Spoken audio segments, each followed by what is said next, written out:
नमस्कार, मैं अनूप चंद्रा भारतीय दलहन अनुसंधान संस्थान के फसल सुरक्षा विभाग में वरिष्ठ वैज्ञानिक के रूप में कार्यरत हूँ। तो आज हम फसल में लगने वाले जिस कीट के बारे में बात करेंगे उसे सामान्य तौर पर कटुआ कहते हैं। अंग्रेजी में इसे कटवर्म कहते हैं और वैज्ञानिक तौर पर इसे एग्रोटिस इप्सिलॉन के नाम से जाना जाता है।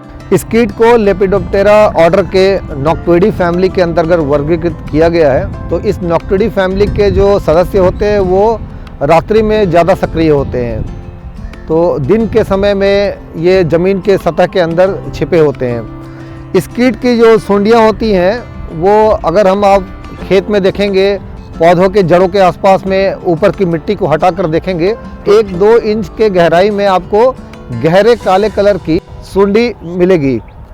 तो इनके पहचानने का जो मुख्य लक्षण है, ये सूंडी जो होती है इनकी, ये बहुत गहरे काले कलर की होती है और बहुत चिकनी होती है। मतलब इनके शरीर पर कोई रोएं या कोई सीटे नहीं होते हैं। इनका जो पर्याक्रमण होता है ये मुख्यतः जब पौधे काफ़ी छोटे होते हैं, यानी अंकुरण के 20 से 25 दिनों तक, तो ये काफ़ी महत्वपूर्ण अवस्था होता है जिसमें ये जो कीट है ये आक्रमण करते हैं।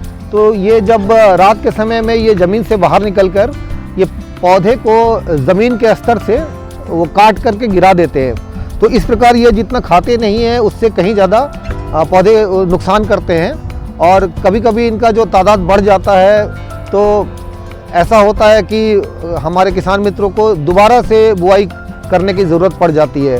तो इस प्रकार आर्थिक तौर पर बहुत नुकसान होता है। अगर हम इसके प्रबंधन की बात करें तो सबसे पहले तो गर्मियों में खेतों की गहरी जुताई करनी चाहिए, जिससे कि इनके जो अवशेष होते हैं जैसे प्यूपा हो गया, सूंडियाँ हो गई, तो ये ऊपर आकर के या तो कड़ी धूप का शिकार हो जाते हैं या तो चिड़ियों द्वारा खा लिए जाते हैं। इससे इनके तादाद में कमी आ जाता है। उसके अलावा अगर हम देखें तो जब बुआई से पहले जब हम खेत की तैयारी करते हैं तो उस समय एक क्विनॉल फॉस का नामक दवा है, तो उसका एक 1.5 DP करके फॉर्मुलेशन आता है। तो ये फॉर्मुलेशन मतलब पाउडर फॉर्म में होता है। तो इसे हम 25 kg प्रति हेक्टेयर के दर से खेत में अच्छी तरह मिला लें, उसके बाद बुआई करें। इसके अलावा हम बुआई से पहले बीजों का उपचार भी कर सकते हैं, सीड ट्रीटमेंट।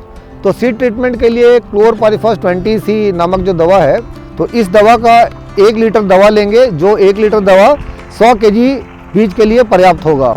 तो बेहतर है कि हम इस कटवर्म से सुरक्षा के लिए बीजों को पहले क्लोरपाइरिफॉस 20C से बीजोपचार करें, उसके बाद ही हम बुआई करें। तो मान लीजिए हमारे किसान भाई जो खेत को तैयार करते समय क्विनॉल फॉस जो 1.5 DP का प्रयोग नहीं कर सके और यहाँ तक कि बीजोपचार का भी उन्होंने प्रक्रिया नहीं पूरा किया, और उसके बाद आपकी जब फसल खड़ी हो गई है, फसल खड़ी होने के बाद में आपको पता चल रहा है कि हमारे खेत में ये कटवर्म का समस्या है, तो उस केस में आप ड्रेंचिंग कर सकते हैं। तो ड्रेंचिंग कैसे करेंगे? आप पहले क्लोरपाइरिफॉस 20C का 5 ml प्रति 10 लीटर के दर से घोल बना लेंगे, और इस घोल को हम प्रत्येक पौधे में, क्योंकि पूरे फील्ड में समान तौर पर इनका पर्याक्रमण नहीं होता है, तो कहीं कहीं पैचेस में होता है कुछ कुछ पौधों में, तो जिस पैचेस में इनका पर्याक्रमण है वहाँ पर हम